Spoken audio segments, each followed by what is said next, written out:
Good afternoon. I am Erin Amos Ferguson here to present Seacrest Wardle's complimentary webinar, Until the Wheels Fall Off, Motorcycles and No Fault. I'm pretty sure most of you that are listening are familiar with the Michigan No Fault Act, or perhaps you'd like to know more about the No Fault Act and how it governs priority of insurers as to motorcycles. And so in particular, there has been a distinction between motorcycles and motor vehicles under the No Fault Act. And this webinar is designed to better familiarize you with those differences and distinctions. And I hope to help you understand better what insurer, if any, that an injured motorcyclist may look to in the event that they are injured in a collision with another motorcycle or even a motor vehicle.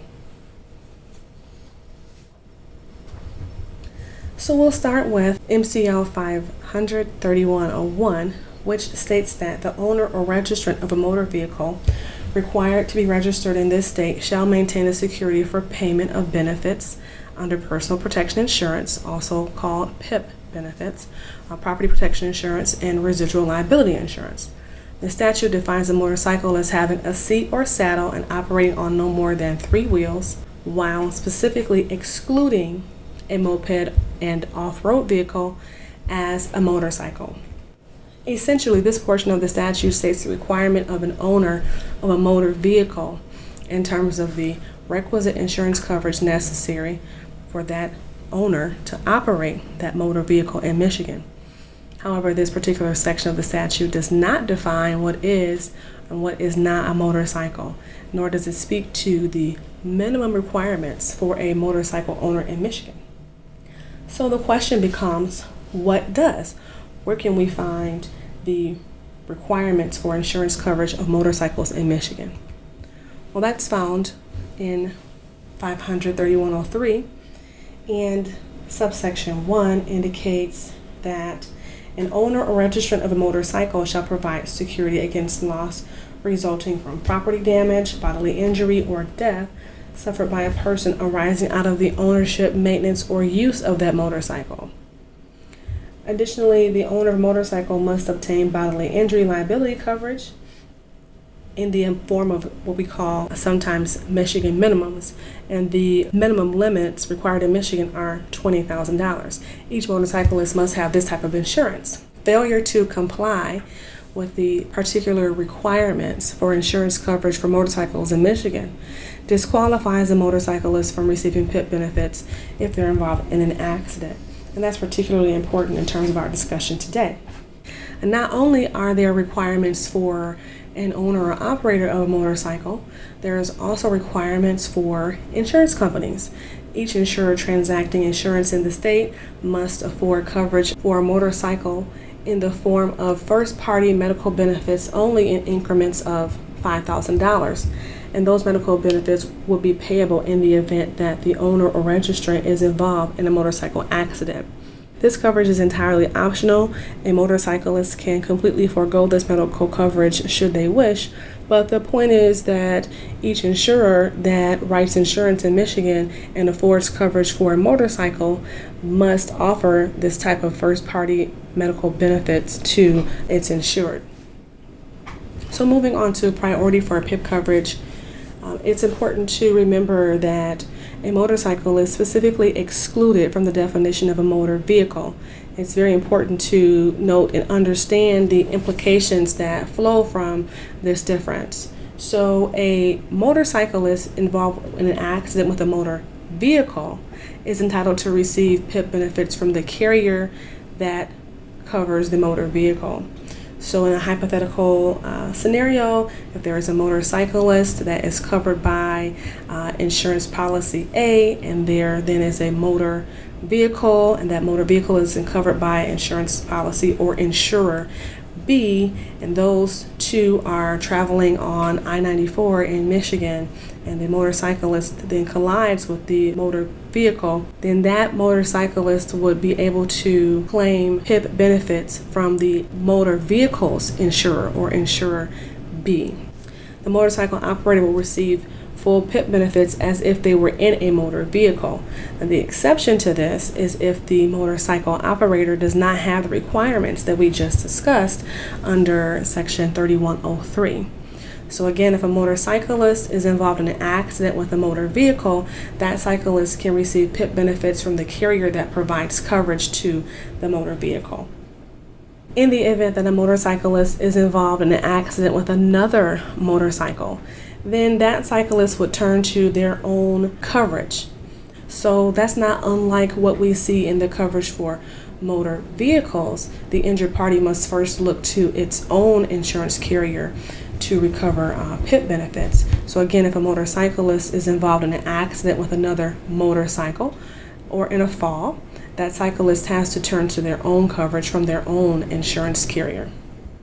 We do see some nuances when we get to third-party claims involving claims of a motorcyclist that's injured in a collision, and then that motorcyclist wishes to pursue a claim against the negligent driver or other driver involved. A motorcycle operator or passenger can bring a third-party claim against the negligent driver of the other vehicle, and that claim would include a claim for non-economic damages so long as the claimant has sustained what's called a threshold injury under McCormick v. Carrier. And this kind of claim would likely include a claim for excess economic damages, perhaps in the form of wage loss that exceed the wage loss gap that the motorcyclist is able to recover in their first-party action. Some problems arise in terms of evaluating these claims when we get into how a person may be precluded from receiving first-party benefits, and this includes a motorcyclist that does not have the requisite insurance coverage. So 3113 indicates that a person is not entitled to be paid personal protection insurance benefits for accidental bodily injury if, at the time of the accident, any of the following circumstances existed. If the person was an owner or registrant of a motor vehicle or motorcycle involved in the accident with respect to which the security required was not in effect. So what this means is that if a motorcyclist does not have the requisite liability coverage and is involved in an accident with a motor vehicle, the cyclist is not entitled to receive PIP benefits. Now, this language is really specific as to motor vehicles and motorcycles. And what we see in the reading of Section 3113 is the legislature's intent to preclude both motor vehicles and motorcycles from recovering PIP benefits in the instance where the operators of the motor vehicles and motorcycles did not have the coverage that has been set forth by the No Fault Act. We see more of the legislature's intent in further looking at 3135, which discusses tort liability for non-economic loss stemming from a motor vehicle accident. And this particular section, subsection 2C, states that damages shall not be assessed in favor of a party who was operating his or her own vehicle at the time of the injury and did not have in effect for that motor vehicle the security required by Section 3101. So again, this is part of the act that's indicating where there is not the requisite coverage, then that particular operator is precluded from making a claim for non-economic loss or third-party damages against the negligent driver. This particular section expressly refers to the operator of a motor vehicle and not a motorcycle. And that's a very important distinction to note, because there is no provision expressly precluding the operator of a motorcycle without insurance from recovering damages under a theory of third-party liability. So what exactly does that mean? Well, what this means is that if a motorcyclist has the bodily injury coverage that is required by 3103, then that motorcyclist is entitled to PIP benefits from multiple sources, either the carrier of the motor vehicle involved in the accident, their own carrier if they purchase medical coverage, or the assigned claims plan. Either way, though, that motorcyclist is able to pursue a claim of third-party liability against the tortfeasor. In a bit of contrast, if the operator of the motorcycle does not have the requisite bodily injury coverage, then that motorcyclist is not entitled to PIP benefits. However, that motorcyclist is entitled to pursue a claim of third-party liability. Again, if a motorcyclist does not have the requisite bodily injury coverage that is required under 3103, that motorcyclist will not be entitled to PIP benefits, even if they are involved in an accident involving a motor vehicle that does have PIP coverage. The fact that the motorcyclist does not have his or her own requisite coverage as required by the statute will preclude them from recovering PIP benefits. However, even though that motorcyclist is precluded from recovering PIP benefits, they are not precluded from pursuing a claim of third-party liability. Some of you may be familiar with the 2012 partial repeal of the motorcycle helmet law. The previous statute for the operation of motorcycles indicated that a person operating or riding on a motorcycle on a public thoroughfare shall wear a crash helmet on his or her head. At that period of time, riding without a helmet in Michigan was a civil infraction, and fines could be as much as $100, although each county was allowed to set its own fine for that particular infraction. There were several court decisions over time, notably the American Motorcycle Association versus Davids in 1968, and People of City of Adrian versus Poucher in 1976, that just discussed whether or not having a helmet law was constitutional. And ultimately, these courts determined that even though it is an infringement on individual liberties in the area of highway safety, in order to protect this public safety and common welfare, it was necessary to have a helmet law that required Michigan operators or passengers of motorcycles to wear a helmet. That changed April 13, 2012, when the Michigan law then reflected that to legally not wear a helmet, a motorcycle operator must be at least 21 years old, have at least $20,000 in first-party medical benefits, have had a motorcycle endorsement for at least 2 years, or have passed an approved motorcycle safety course. The law also allows for Michigan passengers to not wear a helmet. However, those passengers must fulfill certain requirements. They must also be at least 21 years old. They must also have at least $20,000 in first-party medical benefits insurance, in addition to the insurance that is required of the motorcycle operator. In either event, a person under the age of 21 years old must still wear a helmet that is approved by the U.S. Department of Transportation when riding or operating a motorcycle. And you'll see that there's a little bit of difference here when discussing the PIP coverage, or the $20,000 in medical benefits. Prior to the change of the motorcycle helmet law in Michigan, medical benefits purchased by a motorcyclist were optional. However, if a motorcyclist now wishes to ride without a helmet, those first-party medical benefits are no longer optional. They're essentially mandatory if a cyclist desires to not wear a helmet, and those first-party medical benefits are mandatory in the amount of $20,000. So under the new motorcycle helmet law, the first-party PIP benefits that are offered by a motorcycle insurance carrier will normally be only payable in instances where a motorcycle is involved in an accident with another motorcycle, a stray object or other object. And that's because, if you recall our prior discussion, where if a motorcyclist has the requisite insurance that's required under 3103 and then is involved in a collision with a motor vehicle, that motorcyclist will be able to claim PIP benefits from the motor vehicle that was involved. So typically, you'll see a motorcyclist claiming his or her own insurance where that motorcyclist has been involved in an accident with another motorcycle. So to clarify, motorcycles are only required to have the requisite bodily injury coverage unless the motorcyclist is riding without a helmet. If a motorcyclist is riding without a helmet, then that cyclist is required to have PIP coverage purchased in addition to the minimum coverage for bodily injury. So as I've said earlier, regardless of whether the motorcyclist is wearing a helmet, if the motorcyclist is involved in an accident with a motor vehicle, that cyclist is entitled to coverage from the insurer of the motor vehicle. In the event the motorcyclist did not have the requisite bodily injury coverage required under 3103, then that cyclist is precluded from recovering PIP benefits from the insurer of the motor vehicle. In either instance, regardless of first-party insurance or PIP benefits, the cyclist could bring a claim of third-party negligence against the tortfeasor. So when you receive a new PIP claim that stems from a motor vehicle accident that involves a motorcycle, you should consider a few things. The first thing that you should look at is whether or not the operator of the motorcycle had the requisite bodily injury coverage that's required under 3103.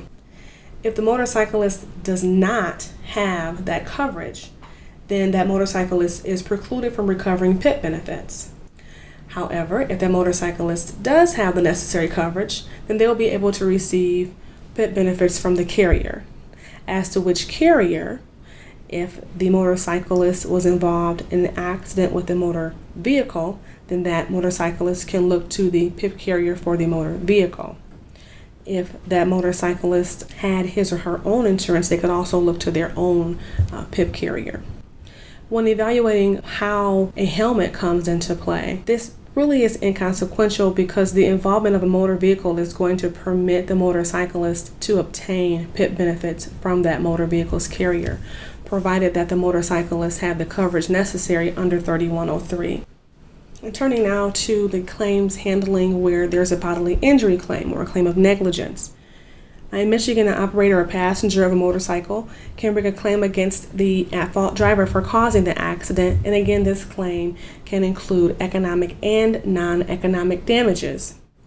It's important to remember that comparative negligence does apply in Michigan, and if that motorcyclist or passenger brings a tort claim against another driver but are deemed to be at least 51% negligent, then that motorcyclist or passenger will be barred from recovering against the at-fault driver. Comparative negligence will also apply if the motorcycle operator or passenger is not wearing a helmet.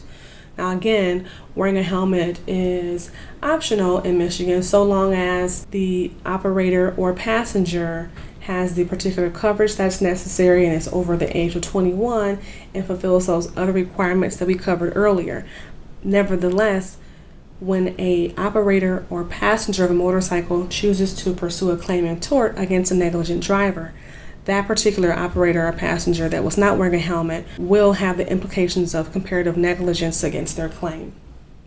So in evaluating a BI claim, it is inconsequential whether or not the operator or passenger had the necessary coverage as to making a PIP claim or a first-party claim. They can always make a claim in tort against the negligent driver. On April 17, 2018, the Michigan Court of Appeals finally issued a case law confirming that an uninsured motorcyclist could actually sustain a tort claim against the negligent driver. Now, the way that we were to interpret these statutes, we could come to that conclusion on our own, but the Michigan Court of Appeals helped us out a bit and actually confirmed this fact. In Brickey et al. V. McCarver and CR Motors of Adrian, the lower court granted a dispositive motion in favor of defendant, where the defendant argued that the uninsured driver was barred from recovery under MCL 500 3135 2C. Now you'll recall in our discussion about section 3135 2C, that particular section speaks to motor vehicles. And on appeal, the plaintiff in this particular case argued the very same thing, that the statute only applied to uninsured motor vehicles as opposed to motorcycles. And the Court of Appeals did turn to the exact, specific, and precise language of the statute to decide. The Court of Appeals noted that 3101 defined a motor vehicle as a vehicle, including a trailer that is operated or designed for operation on a public highway by power other than muscular power and has more than two wheels. Now, the statute specifically excludes motorcycles from the definition of motor vehicle, and as such, an insured motorcyclist involved in an accident is not barred from recovering tort damages by the operative mechanics of MCL 500 3135 2C. So what we see in this particular case is that the Court of Appeals has said the legislature's intent is very much so clear in its distinction between the definition of a motor vehicle and a motorcycle. The two are not one and the same. What the Court of Appeals indicated is that a motorcycle is not a vehicle under the No Fault Act, while simultaneously confirming that 3135 subsection 2C does not limit the right of a motorcyclist to recover damages. I'm going to say it one more time because it's a really important nuance to be aware of when handling third-party claims involving a motorcyclist that has been injured in a collision. An uninsured motorcyclist is likely barred from recovering PIP benefits, but that motorcyclist can recover in a tort claim from the negligent driver, regardless of insurance status.